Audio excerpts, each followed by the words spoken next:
Mr. President, good morning. Good morning, Madam. Thank you for taking part in this exercise on Radio Burkina through the program Antenne Directe before collecting the first questions from listeners. Excellency, this is the first time that you have spoken directly to the whole of Burkina Faso through the airwaves of Radio Burkina.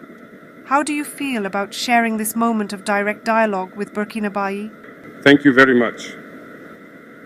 Good morning, dear parents, dear brothers and sisters, listeners of Radio Burkina.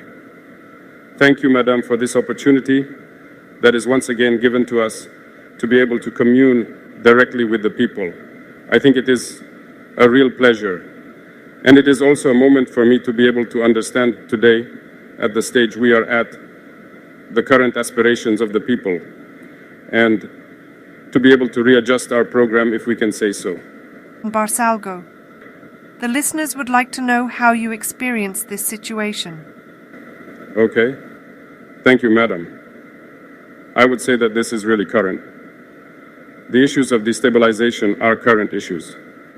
Before we embark on this mission, I think that there are a certain number of risks that we must measure and accept to assume.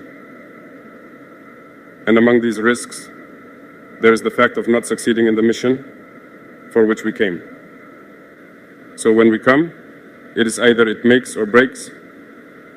Thank God we were able to succeed in the mission, to be able to imprint our vision of things on our country. After that, the other risk is to agree to abandon everything. We cannot, as a young person, be there at the top of the state and perhaps want to find myself under manguettes, eating rusumbala like the others. That is to say, agree to forget one's youth, agree to forget life, and devote oneself entirely to the homeland. One of the risks is this situation that we are experiencing, destabilization, because if you want to right the ship of such a country, you are bound to crack down.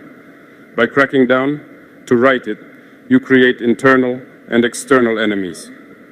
We must therefore expect this situation of destabilization, assassination, and everything, because we have affected the interests of many people. There is social inequality, there is corruption, there is poor management of public affairs. If we try to want to right all that, we are bound to affect the individual interests of certain people. These people very often are rich, have money, and use this to manipulate people who are often poorer than them, to turn them against us. That is internal. These same people do not hesitate to join forces with the imperialist forces that spend their time encouraging us to become poorer. Our thinking is these external forces. There are many countries today that we have under our backs, and we have no choice, we have to do it.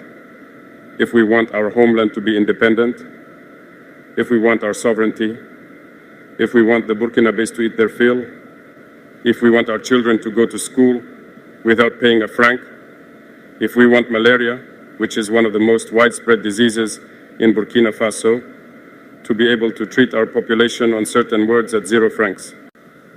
These are some of the dreams that we have, but we will have to make many concessions. We will have to prevent certain powers from plundering us, and that creates many enemies. So, we are prepared for this situation. We experience them as normal, in fact. It does not shake us, it does not scare us. It still gives us the courage to move forward, because through these events, we know that the guideline that we have chosen is the best line for our homeland, for our people. We experience things like that. The plotters currently, we have spent 2 years raising awareness, talking, warning. People found that we were warning too much. But it was necessary so that the Burkinabés could see for themselves how far some Burkinabés can go against the homeland.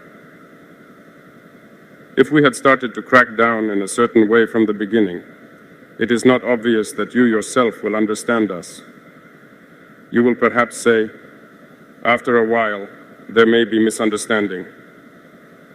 I think that Captain Thomas Sankara was misunderstood at one point, perhaps because they started strong But we had to let the people see, understand what these plotters are, communicate with the people through everything we have done. Today, I think that people have understood a lot. The listener from Bopo Duraso would like to know what fate is reserved for these conspirators. As we said, from this moment on, I will not go into details. Everyone will assume. If someone takes steps like that, they assume all the consequences. We will not advise anyone or warn anyone again. So, we will come back to the case of Barsalgo. There is a listener who would like to know what really happened in Barsalgo. I'm not going to go into details, but Barsalgo, I think I was personally targeted because Barsalgo and I, there is a history. Barsalgo and the situation in the country, there is a history. In June 2022, you may be able to find out on the spot in Barsalgo, I defied many orders to intervene so that Barsalgo would not fall. So I sacrificed a lot of things anyway in Barsalgo. This is the place for me to thank many people who supported us in our maneuver so that Barsalgo would be. I think they targeted Barsalgo because it would affect me. That's it. That was the goal. I'm not going to go into certain details, but maybe one day we will have the opportunity to talk about it. Okay? Your reaction to the political orientation speech of the late Captain Thomas Sankara. It is a concern of the Ilbudo fields of Uwagako. That's true. We also chose the date of October 2nd for the launch of the Patriotic Days of Patriotic Commitment. It is precisely to collaborate with the DOP because this speech was a reference. I think that some countries far from our sub-region have used this reference to develop. They make us understand it because they have cooked a lot of things from this speech. This news, we are inspired by it, and we adapt to the context too, because that is what was. Perhaps there are certain things in '83 that can no longer be done today, but we adapt it as we go along. And as we said, Thomas Sankara was too far ahead of his time, and I think that all of this means that he was not understood. He was not understood because he saw things that others did not have the possibility of seeing. His vision was much further ahead. But today, we realize that we should have. We should have. Every time these are the questions we ask ourselves. Shouldn't we have? Shouldn't people have? But hey, it's already over, but I think it's a current discourse. It's the same vision for total sovereignty of our country. And I think we have to be part of this momentum. Thank you. Madame, Sir, you are following Antenne Directe Special with President Dufasu live from the Kulba Palace on Adieu Burkina.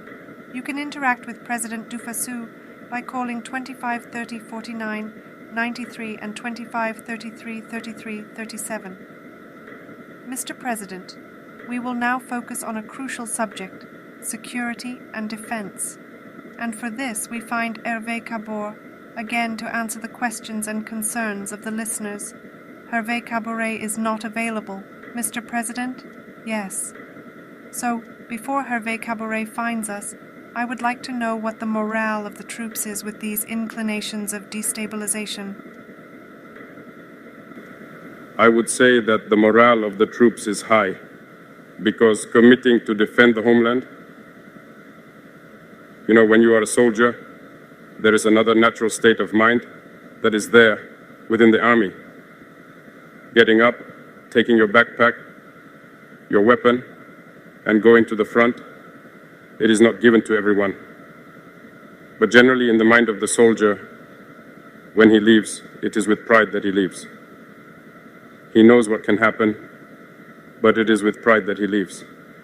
And today, with what we have put in place, it is that we try to make an effort through the support of the people. Many soldiers are really proud to be soldiers.